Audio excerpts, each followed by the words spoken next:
오늘도 예배에 참석하신 여러 교우들, 한 달 만입니다. 많이 오시진 못했지만은 또 이 시간에 영상으로 참여하는 모든 분들에게 우리 주님의 은총이 함께 하시기를 바랍니다. 19세기 조선의 교육자이고 정치가며 독립운동가인 월남 이상제 선생님, 그의 일화입니다. 어느 날 이상제 선생님이 밖에 나갔다가 집에 들어오니까 며느리가 울고 있습니다. 그래서 아가 무슨 일이냐, 왜 우느냐 이렇게 물었습니다.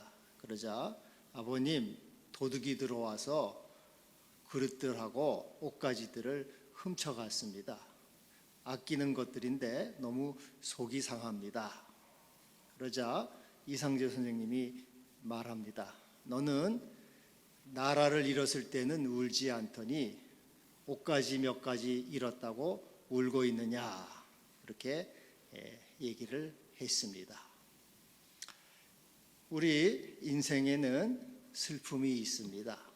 사람들은 슬픔을 안고 살아갑니다. 여러분, 사람들은 왜 슬퍼합니까? 슬픔의 이유 대부분은 상실에서 옵니다. 무엇인가를 잃어버린 슬픔을 갖고 있습니다. 건강을 잃었습니다. 또 재물을 잃습니다. 가족과 친구를 잃고 또 자유를 잃고 나라를 잃을 때 우리는 슬퍼합니다. 제가 이제 인천제일교회에 있을 때 이제 육군사관학교를 나오고 중령이 되어서 부대장을 하는 그 교가 있었는데 갑자기 죽었어요. 그래서 제가 그 장례 때문에 그 부대를 교인들과 함께 갔습니다. 근데 그 중령은 교인들이 한결같이 말하더라고요. 너무 아까운 사람이라고. 그 사람은 참모총장 후보감이라고 그렇게 다들 한마디 다 그렇게 말을 합니다. 너무 아깝다. 갑자기 죽은 것이 아깝다. 그렇게 얘기를 했습니다. 그래서 제가 그러면서 그 아들이 죽은 것을 어머니한테는 안 알렸어요. 어머니한테는 비밀로 했습니다. 엄마가 너무 충격을 받을까 봐 엄마한테는 비밀로 하고 멀리 외국으로 유학을 갔다, 그렇게 거짓말을 했습니다. 식구들이. 그리고 이제 저는 이제 이따가 나왔기 때문에 그 후로는 모르겠어요. 어머니가 그것을 아셨는지 모르고 돌아가셨는지 그거는 모르겠습니다. 하여튼 너무 그 자식을 잃은 슬픔을 부모에게 알릴 수가 없어서 이제 비밀로 했습니다. 우리는 이렇게 무언가를 상실할 때 큰 슬픔을 갖게 됩니다. 오늘 이 본문 엠마오 두 사람도 예수님을 잃은 슬픔으로 큰 상실감을 갖고 있습니다. 슬픈 빛을 띄었다, 슬픈 얼굴을 하고 있습니다. 이때 예수님께서는 이들에게 찾아오십니다. 그래서 말씀하시죠. 이 사람들은 예수님께 소망을 둔 사람들이죠. 우리는 이 사람이 이스라엘을 속량할 자라고 믿었습니다. 이스라엘을 속량한다는 것은 이스라엘의 해방자. 우리는 이 사람이 이스라엘을 해방시킬 사람, 이스라엘을 구원할 분, 이스라엘을 모든 이 정치적이고 또 이런 구석에서 우리에게 자유를 줄 분이라고 그렇게 믿었습니다. 우리에게 자유를 주고 번영을 줄 분이라고 그렇게 생각을 했습니다. 하는 그런 꿈에 부풀어 있었던 것이죠. 그런데 예수님이 잡혀서 맥없이 십자가에 죽으신 거죠. 그래서 이들은 이 자신들의 이 자유와 독립과 해방에 대한 이런 꿈이 사라져 버린 것이죠. 이제는 모든 우리의 꿈이 사라져 버렸구나. 독립의 희망이 사라졌구나 하는 그러한 그 상실감에서 큰 슬픔을 갖고 있는 것이죠. 그러면서 그들은 말합니다. 예수님이 죽은 지 3일이 됐습니다. 그런데 어떤 여자들이 우리를 놀라게 했습니다. 새벽에 무덤에 갔는데 예수님의 시체는 보이지 않고 천사들이 말하기를 그분이 살아나셨다 그렇게 말한다고 합니다. 그래서 우리 가운데 몇 사람도 확인하기 위해서 그의 무덤에 가서 보았는데 예수님은 보지 못하고 또 빈 무덤만 보았습니다. 그렇게 이제 얘기를 했어요. 우리가 예수님이 살아나셨다고 하는 믿기 어려운 이야기를 합니다 하는 것이죠. 그때 예수님이 말씀하시죠. 미련하고 선지자들이 말한 것을 더디 믿는 자들이요. 미련하다 하는 말은 이건 어리석다. 영어 성경은 How foolish you are. 참 어리석은 너희는 어리석다. 감탄문이죠. 너희는 얼마나 어리석으냐. 또 How fool. 너희는 참 바보들이다 하는 그런 얘기죠. 이것은 예수님이 책망하거나 꾸짖는 것이 아니고 안타까운 마음으로 그들에게 따뜻하고 부드러운 말씀을 하는 것입니다. 그러면서 예수님이 말씀하시죠. 인자가 그리스도가 고난을 받고 자기 영광에 들어가야 할 것이 아니냐. 그러면서 예수님은 이 선지자로부터 모든 글을 이제 말씀하십니다. 예수님이 고난 후에 영광을 받을 것이 아니냐. 죽음이 있어야 부활이 있는 것이 아니냐. 십자가가 있음 후에 면류관이 있는 것이 아니냐. 이렇게 말씀하시죠. 아브라함을 보아라. 아브라함도 본토 친척 아비집을 떠나고 나서야 그는 창대하고 큰 민족을 이루고 복의 근원이 되고 가나안을 얻지 않았느냐. 버려야 얻는 것이고 떠나야 도착하는 것이고 상실의 슬픔이 있어야 소유의 기쁨이 있는 것이 아니냐. 모세도 애굽의 영광과 애굽의 보화 그리고 바로의 공주의 아들을 거절하고 나서야 그는 이스라엘의 해방자가 되었고 하나님의 위대한 종 하늘의 보화와 상급을 받지 않았느냐. 비워야 채우고 파괴 후에 건설이 있고 고난 후에 영광이 있으며 상실의 애통 후에 소유의 기쁨이 있는 것이다. 그리고 성경의 모든 선지자들과 하나님의 종들도 역시 고난 후 영광을 얻었고 죽음 후에 생명을 얻지 않았느냐. 그리스도도 십자가 후에 면류관을 받았고 죽음 후에 부활하셨으며 그리고 그가 주님과 그리스도가 되고 생명의 주 소망의 주가 되신 것이다. 고난 후에 영광에 들어가는 것이 아니냐 하면서 예수님은 하늘의 밀이 땅에 떨어져 죽지 아니하면 하늘 그대로 있고 죽으면 많은 열매를 맺느니라. 일하여 얻고 죽어야 살고 슬픔이 있고서야 기쁨이 있는 것이다. 주님은 이렇게 말씀하시는 것입니다. 여러분, 이제 그 직장 생활을 오래 하다가 이제 이 여러 가지 사정으로 명퇴를 하거나 조퇴를 하는 분들이 있지 않습니까? 갑작스러운 퇴직이 이 사람의 큰 그 참 이 마음에 이 방황을 하게 됩니다. 정신적인 충격으로 방황을 하죠. 세상에 버려진 느낌으로 배신감과 분노와 허탈감을 갖게 되고 상실감에서 오는 슬픔을 이제 경험하게 됩니다. 그래서 이 길고 긴 그런 어두운 터널을 지나게 돼요. 이런 과정을 한참 지나다 보면은 차츰 마음의 안정이 이제 오게 됩니다. 그러면서 새로운 길을 모색하게 되고 자기의 길을 이제 발견하게 되죠. 그리고 이전에 누리지 못했던 자유와 해방, 기쁨을 이제 갖게 됩니다. 보통 자연인들 보면은 그런 얘기들을 다 해요. 또 책들을 보면은 자기의 삶의 경험들을 그렇게 얘기하는 걸 볼 수가 있습니다. 그래서 이 사람들은 내가 직장을 잃은 것이 잘된 일입니다. 직장을 잃은 것이 오히려 다행입니다. 그러지 않았더라면 제가 이러한 자유를 누릴 수가 없었을 것입니다. 이러한 행복을 제가 경험할 수가 없었을 것입니다. 그래서 참 천만다행입니다. 잘 됐습니다. 불행이 다행이 됐다고 이렇게 대부분 고백을 합니다. 이 세상 사는 모든 것이 그렇습니다. 어두움 후에 광명이 있습니다. 버린 후에 얻는 것입니다. 우리는 상실로 인해서 슬퍼하지만 그 상실은 새로운 소유와 새로운 생명을 우리에게 주는 것이죠. 잃어버린 것에 대한 슬픔이 있지만은 다시 또 새로운 것을 주시는 하나님의 은총이 있는 것입니다. 저녁에는 울음이 깃들을지라도 아침에는 기쁨이 오리로다.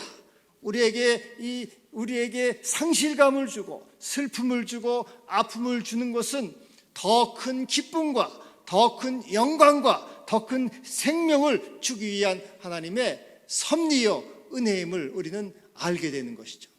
지금 우리의 이 단기적인 눈으로는 그것이 우리가 잃어버리고 빼앗기고 우리에게서 떠나갔기 때문에 슬퍼하며 또 상실의 아픔을 느끼지만은, 그러나 하나님의 섭리 가운데 하나님은 더 큰 온전한 생명, 더 충만한 사랑으로 채우기 위해서 잠시 그것을 가져간다고 하는 것이죠. 그래서 우리는 주께서 이러하시 우리에게는 상실의 슬픔을 허락하십니다. 건강을 잃게 하고 재물을 잃게 하고 친구를 잃게 하고 또 예배의 자유, 교제의 자유를 잃게 합니다. 이로 인해서 우리는 슬퍼하며 애통하고 또 슬픈 마음을 가지고 살아가죠. 그때 주님이 찾아오셔서 동행하시면서 말씀하십니다. 이 어리석은 자여, 더디 믿는 자여, 상실이 있고서야 다시 새로운 것을 얻는, 생명을 얻는 일이 있는 것이 아니냐? 상실이 있고서야 생명의 선물을 받는 것이 아니냐? 건강을 잃었기에 하늘의 소망을 갖게 되는 것이 아니냐? 재물을 잃었기에 참 믿음의 사람이 될 수 있지 않느냐? 자유를 잃었기에 더 큰 자유, 더 참 자유를 갈망하지 않느냐? 밀 하나가 죽어야지 많은 열매를 맺을 수가 있는 것이 아니냐? 고난 후에 영광이 있고 죽음 후에 부활이 있으며 십자가 후에 멸류관이 있는 것이 아니냐? 바로 그리스도도 고난을 당한 후에 영광이 들어간 것이 아니냐? 우리 주님은 이렇게 말씀하십니다. 괴로운 후에 평안이 있고 슬퍼한 후에 기쁨이 있고 십자가 후에 영광이 있고 죽음 온 후에 영생하네. 할렐루야. 우리가 사람들은 삶의 위기를 대하는 방식이 보통 세 가지가 있습니다.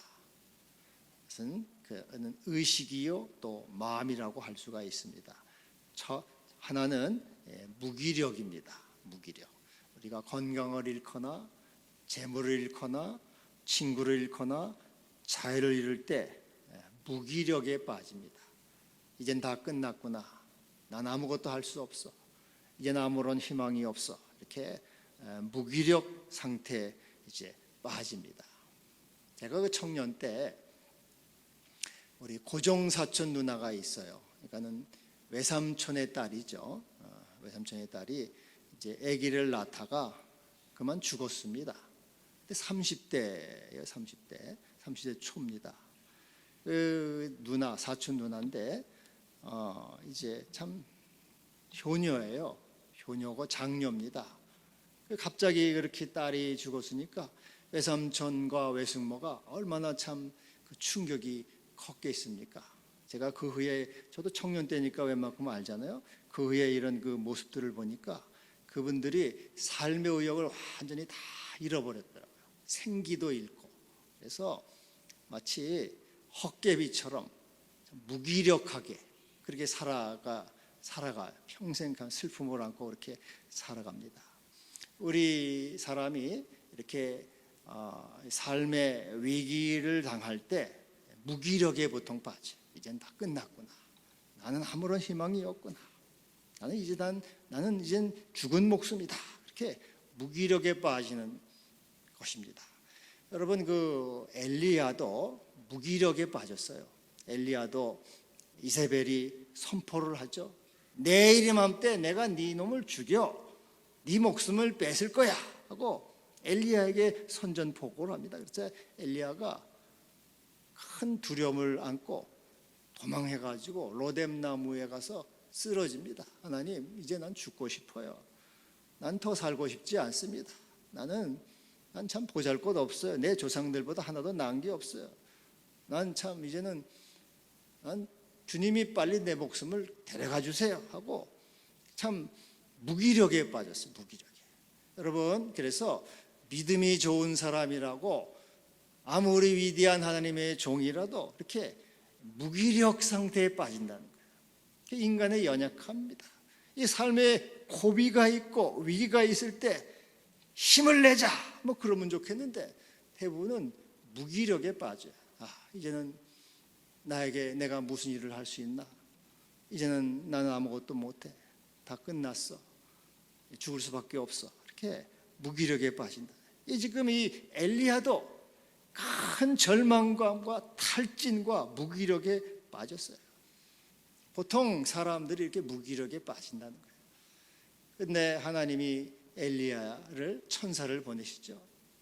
천사가 찾아와서 어루만집니다. 어루만지시고 하나님이 우리 마음을 어루만지시죠. 무기력에 빠질 때 어루만지시고 일어나서 먹어라 하고 떡과 물을 이렇게 숯불에 구운 떡과 물을 줘요. 그래서 엘리야가 먹고 일어나요. 다시 눕습니다. 아직도 힘이 안 난 거예요. 천사가 또 다시 와가지고 일어나 먹어라 하고 또 격려하시죠. 우리가 무기력에 빠지고 연약함에 빠질 때 우리 하나님은 우리를 버려두지 않는다는 거예요. 일어나서 먹어라. 나에게 소망을 두라. 내가 너의 구원자다. 내가 너의 하나님이다. 내가 너와 함께한다. 내가 너를 어루만진다. 내가 너를 도와준다. 내가 너를 구원한다. 구원자 되신 하나님, 소망이 되신 하나님, 우린 비록 무기력에 빠지고 절망감에서 일어나지 못할지라도 주님은 우리를 찾아오셔서 어루만져 주시고 힘 주시고 용기와 소망을 주시는 우리의 주님이 되시는 것이죠. 그래서 오늘 이 엠마오 제자들도 슬픈 빛 가운데 있을 때 예수님이 찾아오셔서 동행하시면서 말씀하십니다. 너희들이 길 가면서 서로 주고받은 얘기가 무엇이냐? 무슨 얘기를 하고 있느냐? 무슨 문제가 지금 있느냐? 무슨 슬픔이 있느냐? 그 슬픔, 나도 그 슬픔에 내가 너와 함께한다. 그 문제에 내가 너와 동참한다.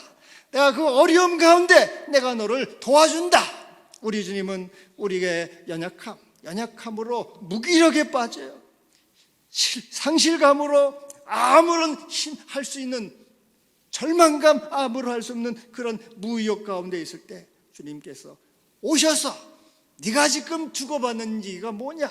무슨 생각을 하고 있고 무슨 염려를 하고 있고 무슨 걱정과 슬픔을 갖고 있느냐? 내가 너를 도와준다.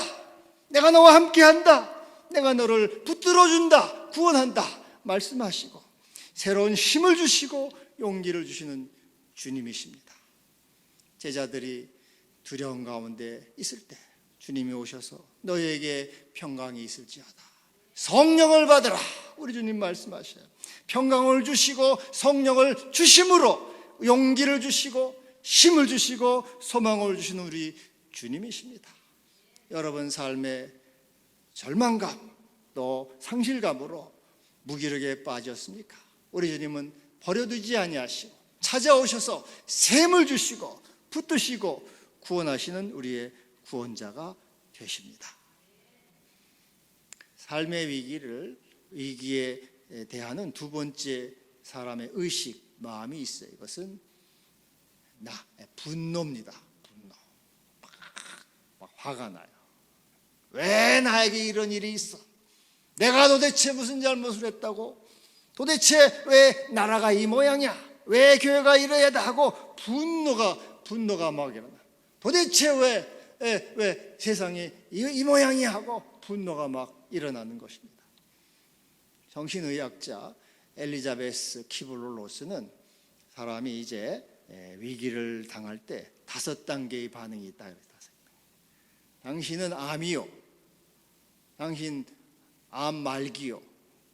이젠 몇 달밖에 못 삽니다. 그러면은 거기에 대한 반응이 5단계가 있더래요. 처음에는 그것은 나는 아닙니다. 부인. 그럴 리가 없어요. 나는 밥도 잘 먹고 잠도 잘 자고 건강해요. 나는 이게 뭔가 잘못됐습니다. 오진이에요. 오진. 그럴 리가 없습니다. 강한 부인. 이 병원 저 병원 찾아다니죠.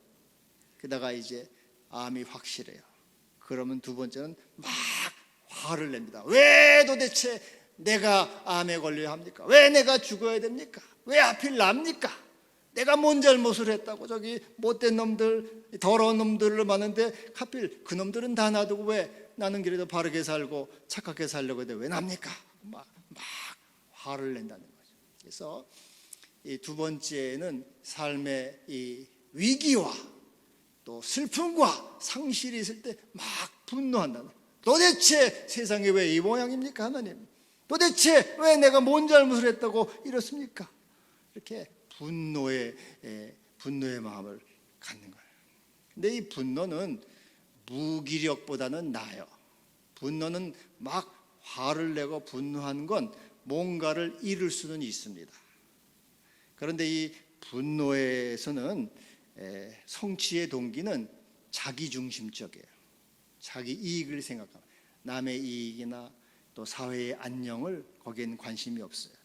타인의 유익에 대해서는 아무런 관심이 없고 내 이익만을 생각해요. 그래서 이 분노에서는 무엇인가를 성취하고 성공은 할 수 있어도 이것은 일시적입니다. 장기적으로 가면 이것은 해가 되고 고통이 되는 것이죠. 예수님을 잡으러 이제 무리가 칼과 몽치를 가지고 왔습니다. 그때 베드로가 분노가 일어나서 화가 나가지고 칼을 들어가지고 그 말고의 귀를 베버리지 않았습니까? 근데 예수님이 뭐라 그럽니까? 내 칼을 도로 칼집에 넣어라. 칼을 쓰는 자는 칼로 망하느니라. 주님 말씀하셔요. 분노로 문제가 해결되는 것이 아니다. 슬픔을 극복할 수 없다. 분노는 분노를 낳을 뿐이다. 그러면서 만일 네가 이렇게 한다면 내가 지금 내 아버지께 구하여 하늘에 12영이 더 되는 천사를 보내시게 할 수 없는 줄로 하느냐? 그렇게 한다면 이 모든 아버지께서 하신 모든 성경의 한 말씀을 어떻게 이루겠느냐? 우리는 이 모든 분노 가운데서도 주님께서 주신 말씀대로 우리는 이 모든 재난과 이런 그 상실감 가운데 분노 가운데 우리가 가져야 될 마음은 하나님의 뜻을 이루시옵소서. 주님의 나라가 임하시옵소서. 주님이 다스리시옵소서. 주의 뜻대로 행하시옵소서. 이렇게 우리는 고백을 해야 되는 거죠. 내 생각과 내 마음으로 그것이 용납이 되지 않더라도 아버지의 뜻을 이루시옵소서. 지금 내가 12군단 되는 그 천사를 보내게 할 수 없는 줄 아느냐? 주님은 그런 그 분노에 대해서 분노로 대항한 것이 하나님의 뜻을 이루시옵소서라고 기도한 것이죠. 그래서 우리는 이와 같이 늘 하나님의 뜻을 이루시옵소서 기도하는 믿음을 가져야 될 것입니다. 이때 분노가 용서로, 좌절이 용기로, 슬픔이 기쁨으로 변할 수 있게 될 것입니다. 또 하나는 세 번째 의식은 평화의식이에요. 평화의식. 여러분 옛날에는 이제 이 밭에 인분 주지 않은 인분, 똥과 오줌을 다 이렇게 줬습니다. 거름으로. 그래서 이제 근데 이 밭이 왜 이 더러운 똥과 오줌을 나한테 쏟아붓습니까? 이 막 기분 나빠하고 항의합니까? 밭은 다 받아들이죠. 다 받아들이고 우리한테는 좋은 곡식들을 이렇게 줍니다. 고추, 상추, 오이 다 이렇게 도로 돌려줍니다. 이거 상생이에요, 상생. 이 자연의 모든 것은 윈윈, 서로가 잘 되게 하는 방향으로 가는 거예요. 여러분이 숲이나 산으로 가면은 우리는 이 이산화탄소를 내보내잖아요. 근데 숲은 우리에게 신선한 산소를, 공기를 줍니다. 늘 이 자연이 하는 일은 서로 사는 일을 항상 해요. 서로 너도 살고 나도 살고 살 길을 다 보여주는 거예요. 이 평화의식이라는 것은 상생의 정신을 갖는 거예요. 모두가 살 길이 있다는 것을 믿는 것입니다. 믿는 것이에요. 그래서 이 사람은 상대방에게 최선의 것을 해줘요. 항상 평화의식에 있는 사람은 항상 상대방의 유익을 생각하고 최선의 것을 생각함으로 서로가 평화로운 마음을 갖게 돼요. 이 세상은 내가 뺏고 약육강식의 그런 세상이 아니라 너도 살고 나도 살고 너도 잘 되고 나도 잘고 모두 하나님 안에서 합력하여 선이 되는 그런 믿음으로 보기 때문에 그의 마음에 늘 평화의 마음이 있지. 저놈이 죽어야지 내가 살지, 저놈이 못 돼야지 내가 되지. 그게 아니고 너도 잘 돼, 나도 잘 돼. 하나님이 다 은혜를 주시고 모든 사람을 사랑하시고 하나님은 모든 자에게 인자하시고 악인에게도 햇빛을 주시고 불의한 자에게도 비를 주시는 우리 하나님의 공평하심과 사랑같이 모든 사람에 대한 이 사랑과 평화의 마음을 가짐으로 그 마음에 평화로움이 그리고 행복한 상태를 갖게 되는 것입니다. 어떤 이 아들러라고 하는 심리학자가 있어요. 이 사람에게 우울증 환자가 찾아왔습니다. 선생님, 제가 우울증으로 지옥 같은 생활을 하고 있습니다. 이 고통에서 벗어나게 해주세요. 제발 좀 저를 살려주세요. 그랬더니 아들러가 지금부터 2주 동안 매일 한 가지씩 남들을 위해서 뭔가 좋은 일을 좀 해보세요. 밥을 사주든지 가서 친구가 돼주든지 선물을 주든지 매일매일 다른 사람을 행복하게 해주세요. 그렇게 처병을 했어요. 그래서 이 사람이 그렇게 보름을 하고서 그 다음에는 행복한 얼굴로 돌아왔습니다. 불교에서는 행복이 인생의 목적이라고 말합니다. 모든 사람들은 행복을 추구해요. 근데 여러분, 행복은 어디에서 옵니까?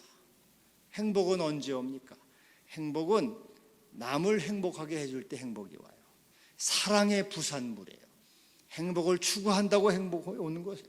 평화의식을 가지고 남을 사랑하고 인자한 마음을 가지고 축복해주고 기도해주고 선대하고 하나님의 마음을 갖고 용서하고 평화를 구할 때 그 마음속에 행복이 오는 거예요. 평화가 오는 거지. 나는 지금 행복을 찾아야지. 행복을 찾아서 행복의 파랑새를 아무리 찾아다녀도 행복은 있지 않아요.